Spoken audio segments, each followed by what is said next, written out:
May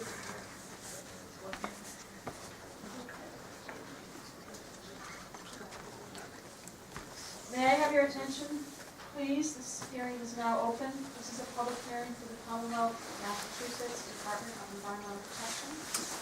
My name is Christine Cody. I am the hearings officer in this matter. I am currently acting assistant commissioner of at Massachusetts DEP. With me on the panel today are Jordan Garfield, sitting directly to my left, who's our Climate Strategies Group, and Sejal Shah, who is also with the Division of Air and Climate Programs and Transportation Group. I want to let you know this hearing is being audio taped and is also being videotaped by the gentleman in the back of the room. We are here today at 9 a.m. on February 6th in Boston, Massachusetts, at the Massachusetts Department of Environmental Protection, at the Boston office, to accept testimony concerning a set of code regulations and amendments related to greenhouse gas emissions before it is submitted to the Secretary of State as revisions to the Code of Massachusetts regulations. To begin, I will read, Jordan's going to read the public notice announcing these hearings, which was published in the Boston Globe and the Worcester Telegram and Gazette on December 30th. When I am finished, we will open the public hearing for oral and public comment. First, we will hear comments from any public officials in attendance. Next, commenters will be asked in the order in which we receive the record of attendance forms. We'll be calling you forward. I'm going to turn it to Jordan. He's going to read the public hearing notice.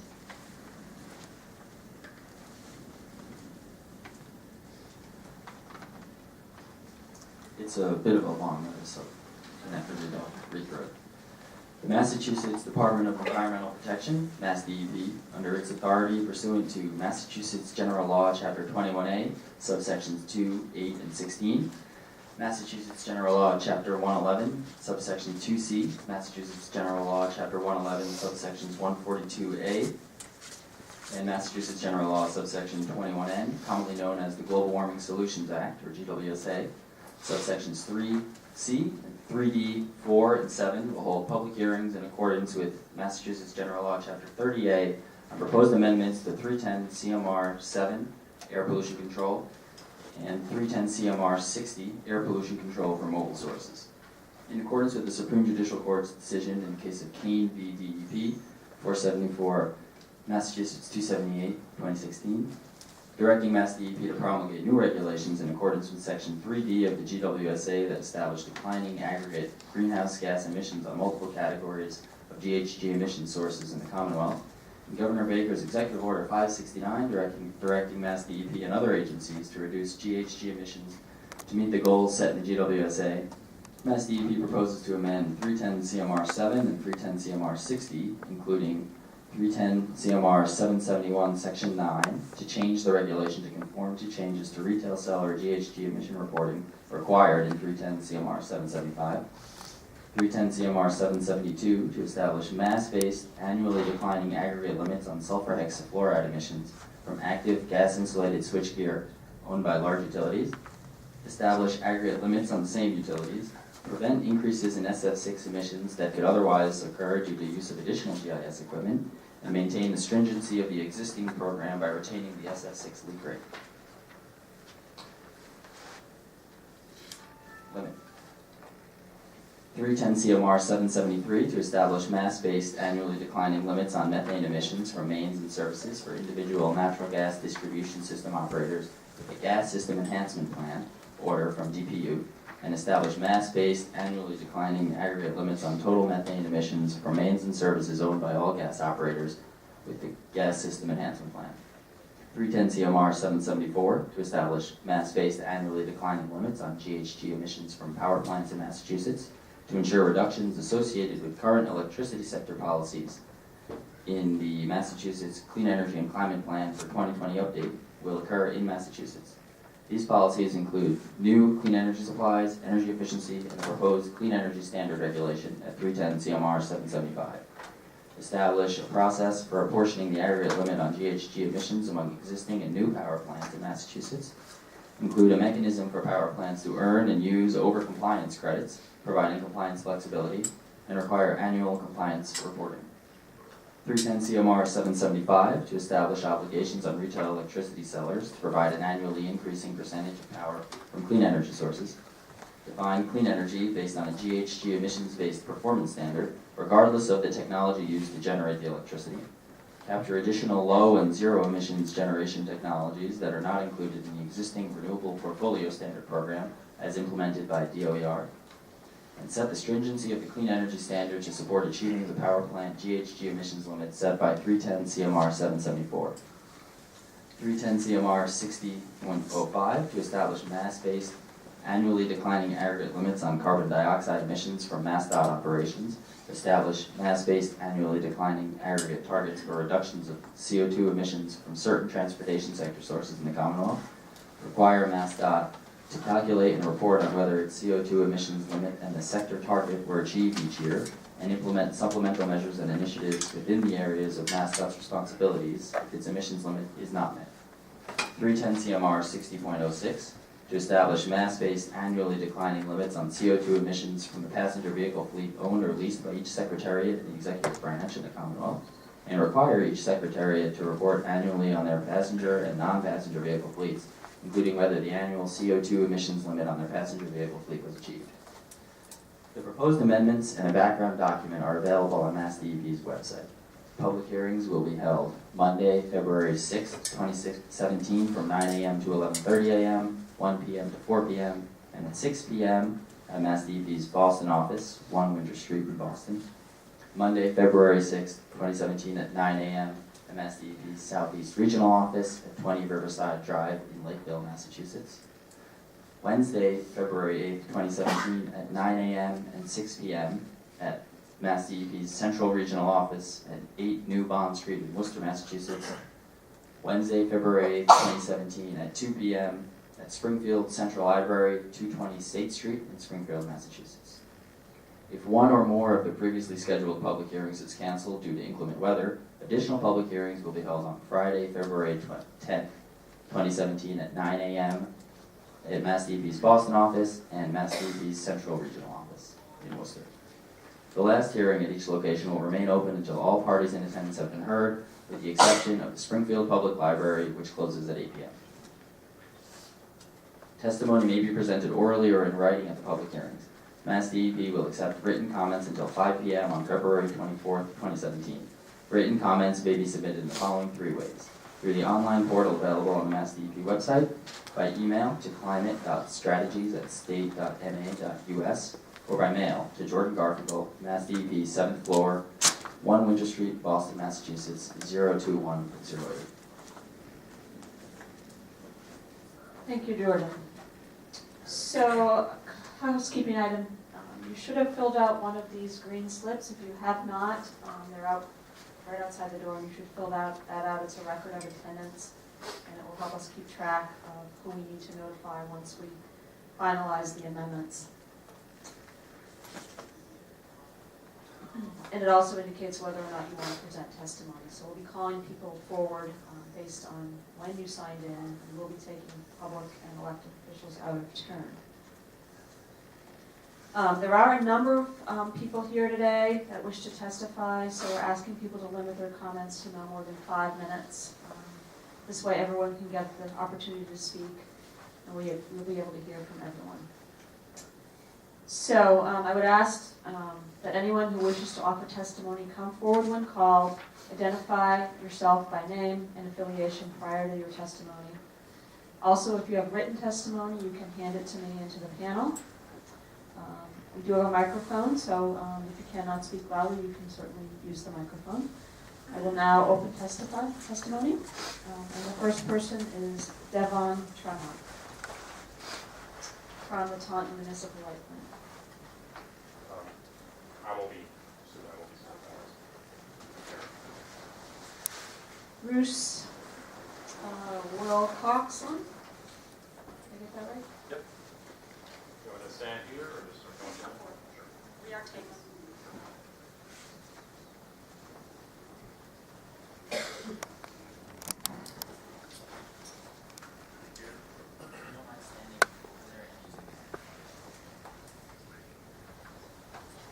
Good morning, everyone. My name is Bruce Wilcoxon. I am Director independent power producers in the United States. And as of today, Dynegy owns and operates 3 power plants in Massachusetts. By the end of this week, we expect to own 4 additional gas-fueled power plants here in the state, after closing a deal to purchase those plants from Engie, formerly GDF-Suez. By 2019, Dynegy could be responsible for upwards of a third of Massachusetts in-state electricity generation. Obviously, we're a company that's committed to the state of Massachusetts. I think it's a great place to do business, and we have a keen interest in the energy and environmental policies of the state and the region. So I'm here today to talk specifically about the proposed amendments to 310 CMR Section 7.74, establishing greenhouse gas emission limits for Massachusetts power plants. We believe that the proposed regulations make for bad energy policy and for bad environmental policy, and we're recommending that the state reconsider this amendment. Dynegy is a longtime participant in the existing program capping greenhouse gas emissions from the New England Power Sector, the Regional Greenhouse Gas Initiative, or RGGI. We think RGGI represents a well-designed regional approach to reducing power sector greenhouse gas emissions, specifically because it's aligned with how wholesale power is bought and sold in New England. Indeed, when it comes to wholesale power, no state here in the region is an island. In contrast, the proposed Massachusetts regulations would place emission limits and operating limits on Massachusetts power plants only, creating a competitive disadvantage for those plants as they participate in the regional wholesale power market, and promoting increased output from less efficient, higher emitting, and costlier power plants out of state. So Dynegy has completed an initial production cost model study examining the potential impact of proposed regulations on Massachusetts and the New England region. We're encouraging the state to complete and publish its own analysis of the rule, and we will be happy to share our detailed results with the Department of Environmental Protection at your earliest convenience. What the model reveals is not surprising given the competitive implications I just described. Our model indicates that the proposed regulations will shift electricity generation out of state, will jeopardize the future of natural gas plants in the state, will raise the cost of electricity for consumers, and will not reduce CO2 emissions in New England. If the rule is implemented, consumers' electricity needs will shift from cost-effective, efficient Massachusetts power plants to lesser economic natural gas and perhaps oil-fueled power plants in neighboring states. And as the annual Massachusetts emission cap continues to decline, Massachusetts power plants will reach a point where they cannot operate enough to be profitable and will be forced to shut down. This, of course, will have very real implications for the women and men who work in those plants and for the communities that depend on these plants for tax revenues to help support schools and policing and other public services. Again, we are recommending that the state reconsider the proposed amendment for 310 CMR Section 7.74. I want to thank you all for this chance to participate, and we're looking forward to engaging in the process as we go forward. Thank you all.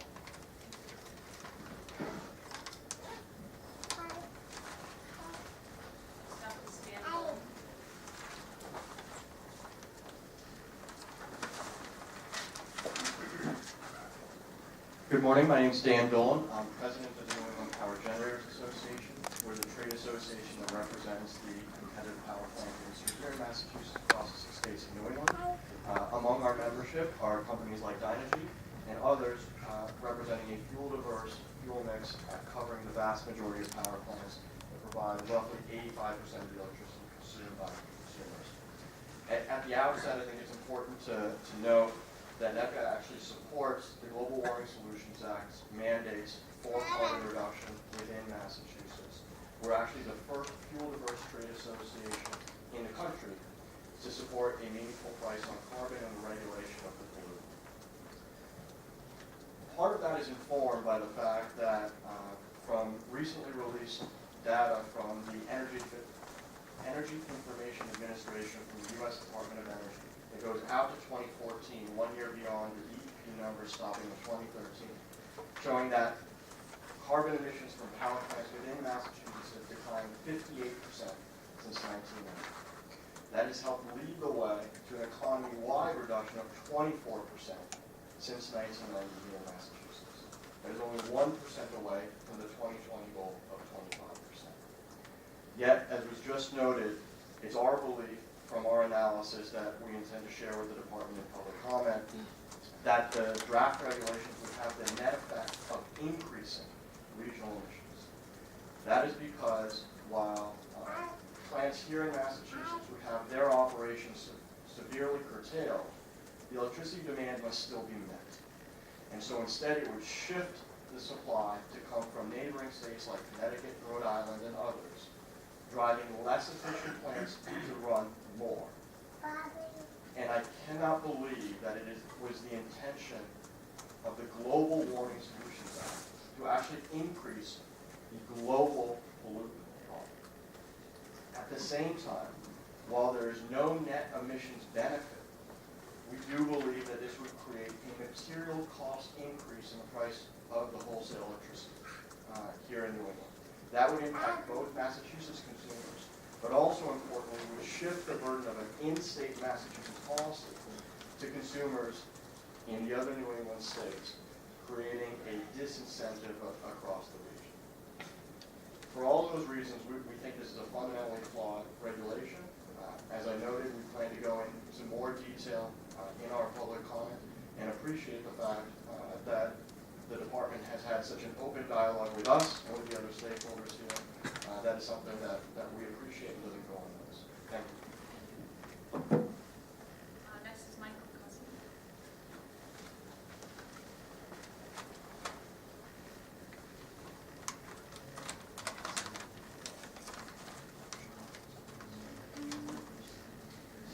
Good morning.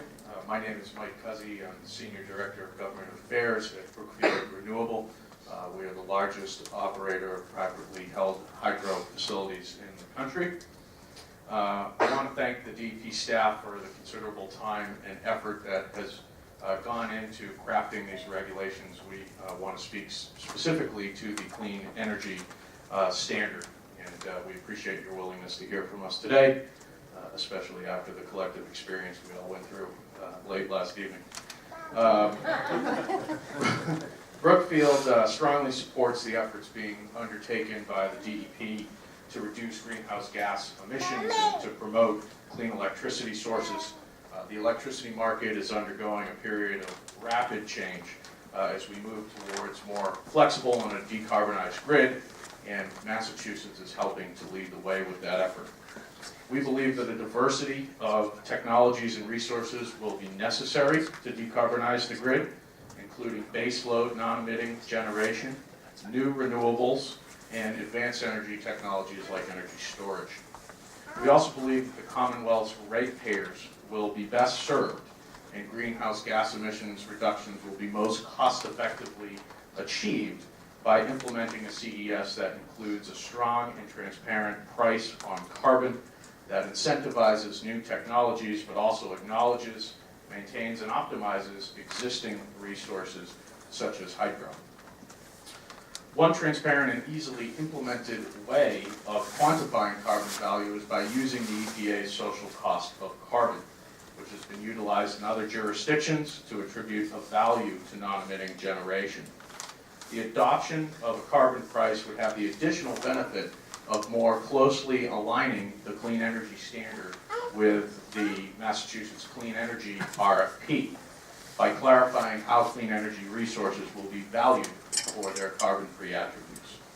We also strongly recommend that the department eliminate the vintage restriction, which is contained in the current drafts and limits eligibility to new clean energy generation built after 2010. Such a restriction, if it were to be retained, merely replicates the incentives of the state's current renewable portfolio standard and would produce inefficient outcomes by incentivizing certain resources over others, even though those resources produce the exact same clean energy product. It would also lead to unnecessarily higher costs for ratepayers and impede the state's ability to achieve its short-term emissions targets by limiting the Commonwealth's ability to access all available clean energy sources. The exclusion could also encourage these existing resources to export their energy and attributes elsewhere or to retire entirely, requiring a greater build-out of more costly new carbon-free resources. Finally, because of the way Massachusetts calculates its carbon inventory, there are existing non-emitting resources, both within and outside ISO New England, that are not currently accounted for by the Commonwealth. Put another way, if these resources are tracked appropriately and not double counted, they can provide incremental carbon-free energy to Massachusetts. And by obtaining title to this generation through the CES, Massachusetts could count these resources towards the state's greenhouse gas reduction goals and help reach those goals more quickly and cost-effectively. We know that the department values the contributions of existing resources and has committed to an analysis of options to eventually include these resources in the CES, but we believe it's essential that these resources are included from the outset, and we're willing to work closely with the department to enable that outcome. Brookfield will be submitting more detailed written comments prior to your submission deadline to expand on our recommendations, and we appreciate the opportunity to comment today. Robert Rio.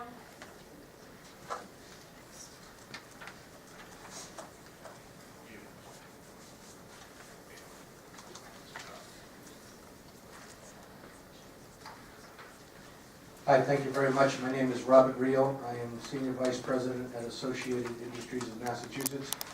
We are the largest general trade association in Massachusetts, primarily representing end users, people who use the electricity from all over the state. We've been around now 100 years, celebrated our 100th year anniversary last year.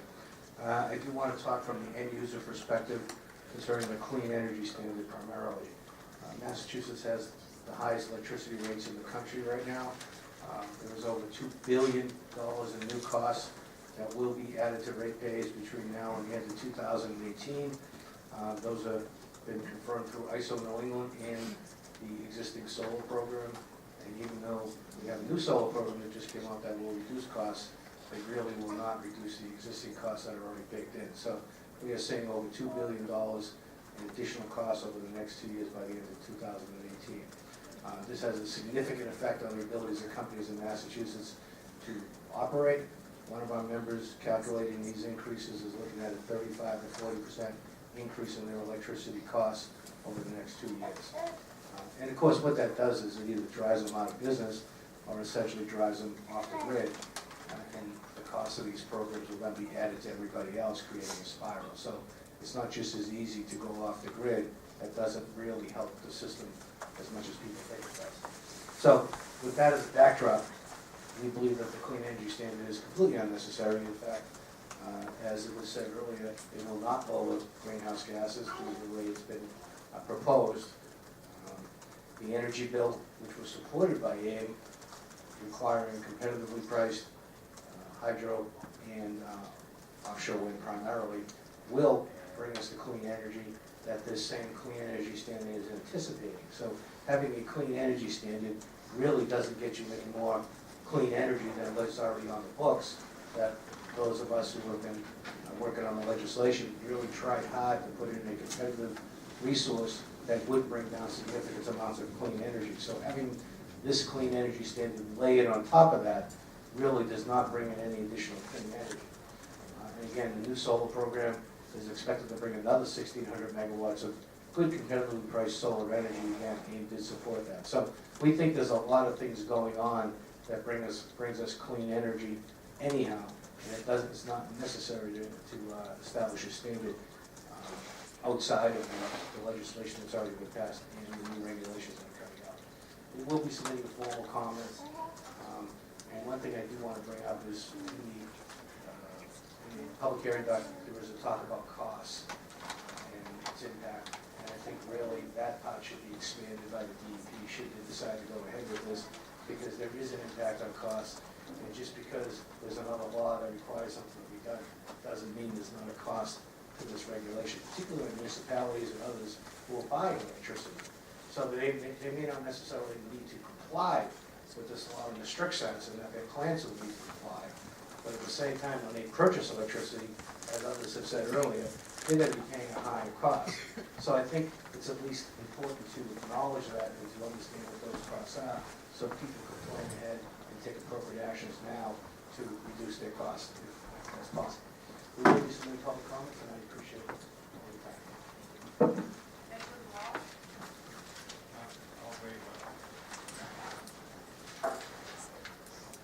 David Zebo.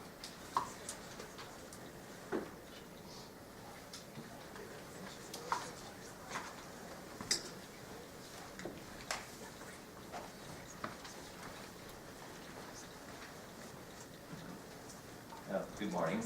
My name is David Zeke, and I am a volunteer with the Massachusetts chapter of the Sierra Club.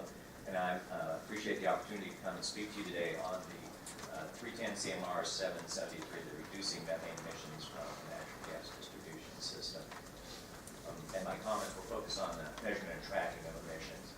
We are very happy to have in Massachusetts the Global Warming Solutions Act. It seems even more forward-looking than it did when it was passed now, especially with the national environment, the way it's going. The states have to take the lead. GWSA does that for Massachusetts, and the DEP is the standard bearer for this effort. So I think this is really important what we're doing here today. We have two fundamental observations. First, on the consistency in estimating the emissions to achieve the GWSA goals for 2020 and compared to 1990. And then secondly, the accuracy in estimating emissions. So on the issue of the consistency, the current emissions are calculated based on a leakage rate, the leakage factor, as you know, for each type of pipe material, multiplied by the miles, the length of miles of the main distribution pipes, and the number of service connections or that type of pipe, and then the result is then a sum of products to come up with what the emissions are. Both the 1990 baseline and the target 2020 emissions are based on published leakage factors, but those leakage factors change midstream. So in 2014, based on a study out of WSU, the new leakage factors were adopted. The problem is that these new leakage factors were significantly lower than the original leakage factors used. And this change is illustrated in the 2015 update to the Massachusetts Clean Energy and Climate Plan in Figure 11, which is a graph of the historical and projected emissions. The graph shows a dramatic decrease in emissions year over year until 2014, and then it kind of flattens out after that point, which was the point that DEP adopted the new emissions. So this is caused by a simple linear fit from the original emissions factors to the 2014 emissions factors, and does not reflect actual emissions reductions in Massachusetts leakage of natural gas into the air. So the implication of the graph is that improvement is due to pipeline improvements, and there is some of that in the graph that's reflected there, but most of what the graph actually shows is not that, but a change in calculation. So if the emissions factors were correct for 2014, the new emissions factors, then those same factors should be applied to the 1990 emissions pipe inventories, and the 1990 inventory should be recalculated. So the point is that we need to use the same factors for the entire period. That would mean recalculating the original inventory and recalculating the target goal for 2020 and ultimately 2050. Demonstrating the GWSA mandated reductions of greenhouse gas emissions requires this apples-to-apples comparison. So that's the second point is on the accuracy of the estimating emissions. Because the emissions calculated are based on a model of pipe materials, and it's not really related to an empirical measurement of actual methane emissions. There's no baseline for 1990, no empirical baseline for 1990, and no empirical baseline for today. This may reflect, in fact, an understatement of the emissions by as much as a factor of 3. The WSU report that proposed the new corrections factors admits that they found variability in their data, and the upper confidence level for their leak rates are on a factor of 3 times their nominal. And they're driven by, as in their words, the skewed distribution of measurements where a few large emitters accounted for most of the emissions. We refer to these as the super emitters. So if the actual values, the leakage numbers, don't account for super emitters, we may be missing a huge amount of the actual leakage from pipes in Massachusetts. Also, the study had limited data. Again, this is the WSU study stating its own limitations. So it had limited data on cast iron pipes because they're not that popular anymore. We have a lot in Massachusetts, most other places don't, so they didn't have that much real data to use. The data that National Grid did provide, as part of, because they did participate in the study, did not include data from the oldest distribution systems like Boston, Charlestown, or Lowell.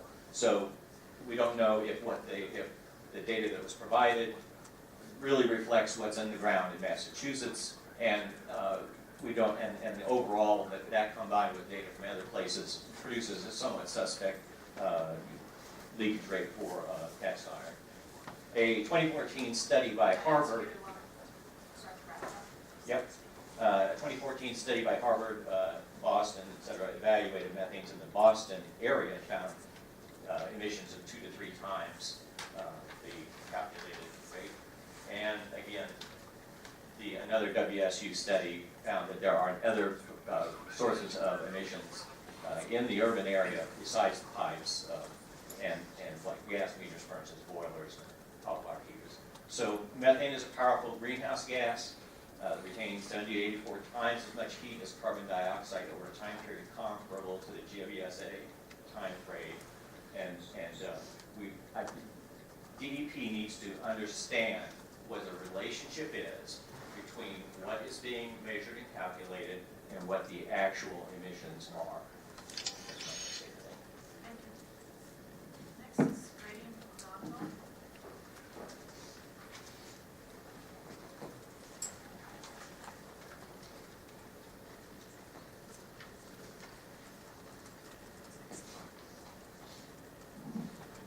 Good morning. I'm Grady McGonigal of Elders Climate Action. We aim to preserve a livable climate for all our grandchildren and all life. I'm going to comment on behalf of Elders Climate Action, specifically on the proposed regulations for electric generation, 7.75 and 7.4. And in so doing, I'll be drawing on an 8-page paper written by one of our members, Arnie Epstein, who is the energy manager in Stowe, Massachusetts. I'll leave behind that paper and just make a few of its points. We do see strengths in the current regulations, in particular the concept of a clean energy standard and basing it on kind of a technology neutral criterion. We also like the fact that municipal light plants are included. That said, we think there are some significant concerns that, and we have 5 recommendations that I'd like to highlight in this brief oral presentation that we think would strengthen the regulations. First is that we think you should allow essentially 0 emissions for the electric sector. We recommend thinking about this in terms of an electric budget, what's allowable within the electric sector in light of likely emissions in transportation and building sectors. And as many studies show, including the department's own analysis of the Clean Energy Climate Plan, it's not reasonable to expect either the transportation sector or the building sector to limit emissions to 80%. They're likely to exceed. Therefore, by our calculations, the electric sector needs to essentially be about 0 to compensate for those excesses in other areas. Secondly, we think you should impose stricter qualifications for meeting the clean energy standard. The draft regulations say that CES qualified generation must be at least 50% lower than the most efficient natural gas powered plant on a life cycle basis. We think that's not strict enough.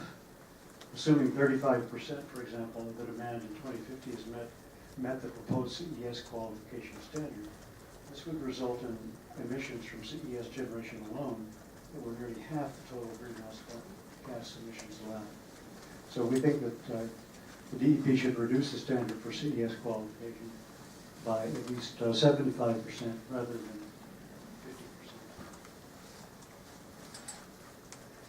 Number 3, we recommend that you impose limits on all electricity consumed in the state.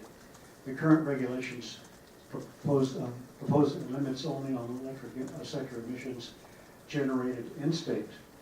But the Global Warming Solutions Act is looking at total electricity consumed. Currently, about 50% of the state's electrical consumption is from out-of-state generation. So the requested value of the proposal limit just on that generated in state. This would make it possible for electric generators to game the system by purchasing high-polluting electricity from out-of-state generators while still remaining in compliance with the regulation. Fourth, anticipate significantly increased demand for electricity in 2050. To meet the GWSA mandate, much of the transportation and building sectors will fuel switch from fossil fuels to clean electricity. So there are various estimates, but we think that if, a good guess would be that we'll need about twice the amount of electricity in 2050 that we're generating now, and that needs to be factored in. So we don't see that taken into account. And finally, a more technical point, we think all electricity consumed in the state should be CES qualified. The current proposal is for 80% of electricity to be CES qualified in 2050. However, even if the remaining 20% of the demand was generated by the most efficient combined cycle natural gas turbines, and 80% of CES qualified generation had no emissions, the electric sector would still account for nearly half the total budget of greenhouse gas emissions from all sectors. So we recommend that there be an annual rate of increase such that by 2050 all electricity is CES qualified. So, thank you very much. Next is Earl Martin.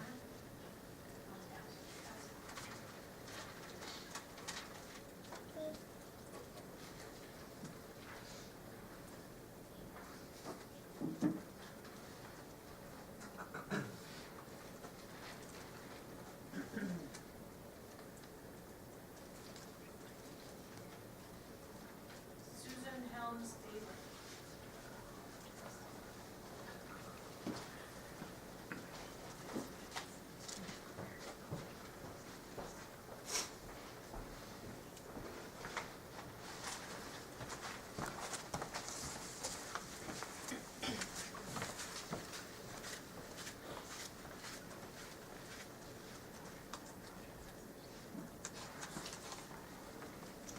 Good morning.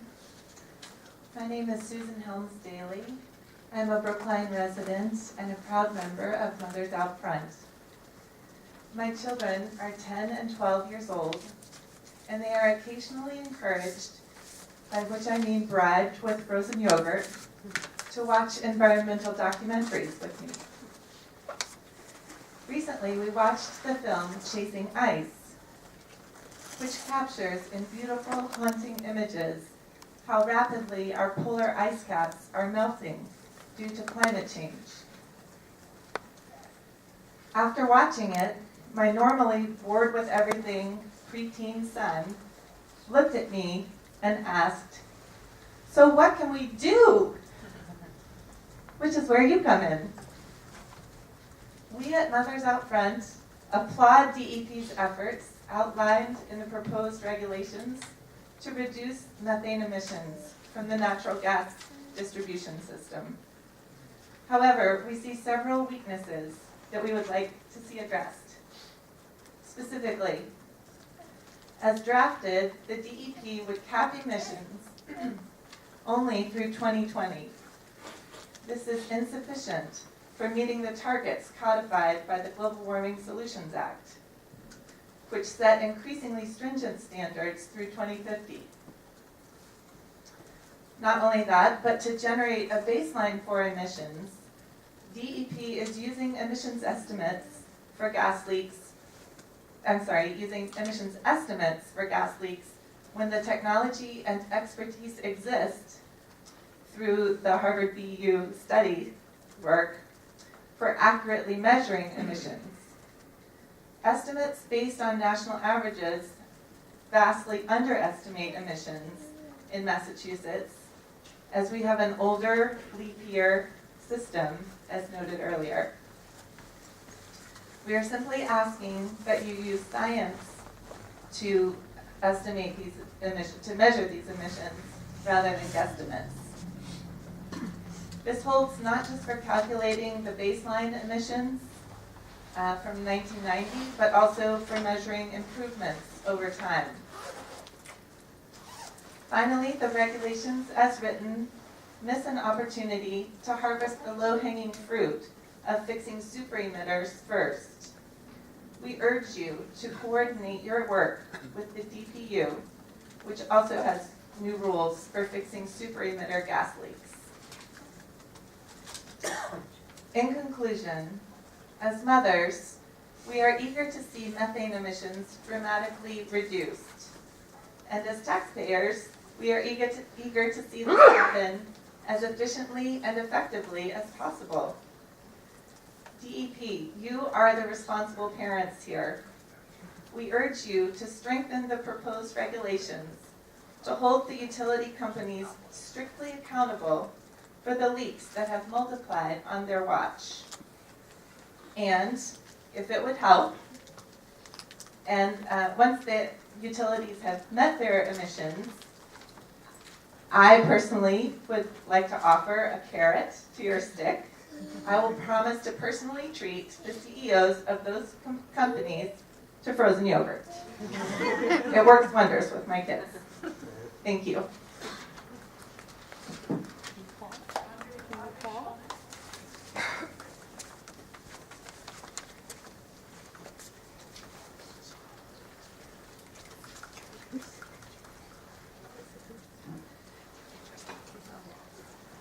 Hey, I'm Audrey Shulman, I'm from Heat.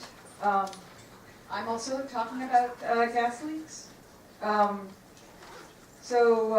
Natural gas pipes emit 95, gas quality, natural gas is 95% methane. Methane is a critical greenhouse gas because it is so incredibly powerful, especially on the 20-year time frame, which is the time frame in which we will make the decision about how much we're going to hurt this planet. The proposed DEP regulations, as several people have already pointed out, show a radical reduction in the amount of methane that the state is assumed to be emitting, partly because these regulations use the results of new studies to calculate these emissions. The new studies have found that different types of pipes emit much lower amounts of methane than the older studies. Because of these new studies, it suddenly appears as though the state's emissions of methane have been radically reduced. Unfortunately, these new studies have fairly small sample sizes. The Lamb et al. Study has a sample size of just 14 for cast iron. And these studies take place across the country in varying climates with pipes of various